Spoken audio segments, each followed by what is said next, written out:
I've definitely been like caught up in scripting and stressed out about deadlines and freaking out about like how to turn this into a story. And I realized that I haven't really like processed any of this. And I had a meeting with Michelle this morning about, like it's supposed to be a storyboarding meeting. And the first thing she asked me was like, you know, are you okay? And I was like, no, I'm not. Like, I'm not okay. I'm really stressed out and I'm freaked out. It's just disappointing. Like, it's just really disappointing. And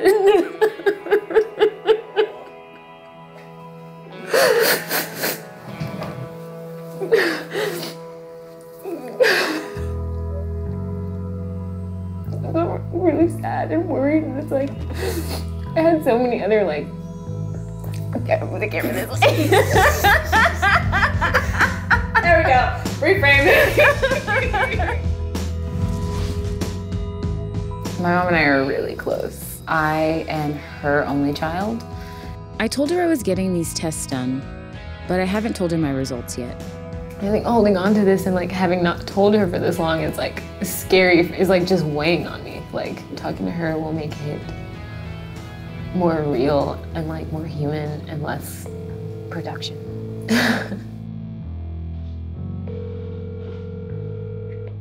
Hey Mom, how are you? Hi, I'm good. Can you hear me okay? Yeah, I can hear you. How did it go? My results weren't very good at all. Okay.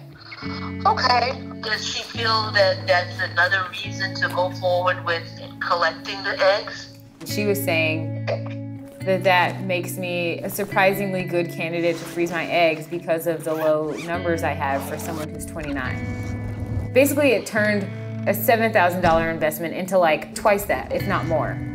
Your father and I, we support you fully. You know that. I mean, at this point, I'm still deciding what I want to do. Stay strong, sweetheart. Thanks, Mom. Love you. Okay. Bye. Love you too. Bye-bye. I have a really big family with lots of kids. And I've always imagined that for myself. But I never stopped to think about how my fertility and really my life course might affect that. Until now. Do you ever think about like what you want to be when you grow up, or like what kind of life you want to live as an adult? Yeah. What does it look like? Do you have kids in your future? Yes. How many? Like 5 or 6. A good life, big house, about 6 cars. I'm very curious about what age these 6 cars come into your life. Late 20s, early 30s. Oh, I can early. Okay, all right. Y'all are some ambitious cousins. I'm very impressed. I talked to the rest of my family about everything I'd learned so far, and they were surprisingly understanding. Jackie, how do you feel about Nicole freezing her eggs?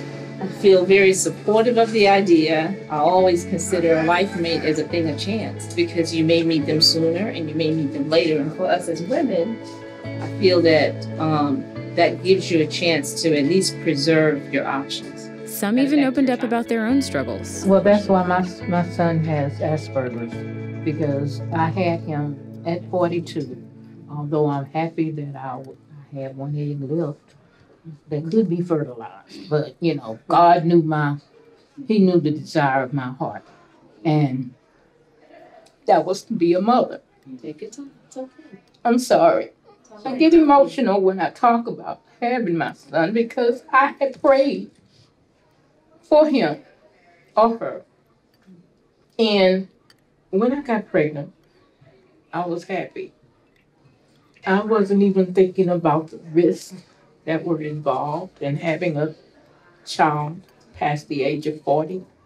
But at the same time, like I said, God answered my prayers. He knew the desires of my heart, and He blessed me with my son.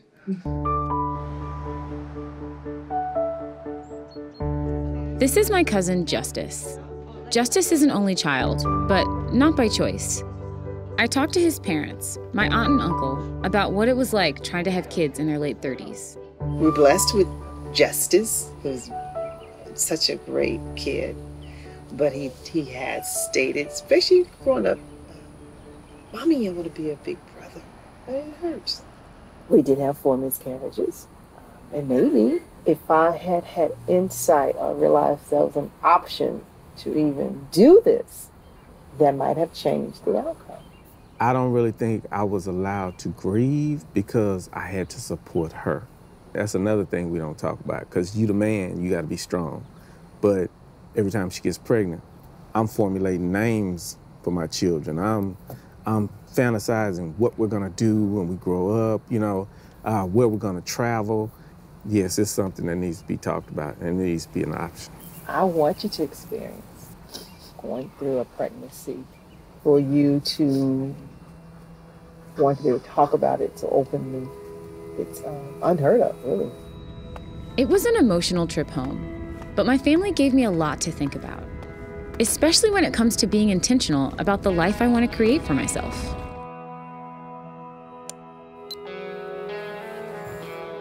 All right, so I've had a chance to process my results and also really spend time with my family and think about what family planning means to me. I know what it's like to be surrounded by love, and I want to continue that legacy. So in many ways, it's a no-brainer for me to freeze my eggs, but I still don't know if I can afford it, and I really don't understand the potential consequences or risks to doing this. So in the next episode, we'll talk all about pros and cons and investigate how much money this really costs. Hey, it's Nicole. In the next few episodes, we're going to get into some really tricky territory. This topic is emotional, and it can feel like a high-stakes industry. How do we protect ourselves and make sure we aren't taken advantage of? We have an entire Facebook group dedicated to this series and to fertility, where you can ask questions, tell stories, and help us produce the next episode. Join us, and I'll see you there.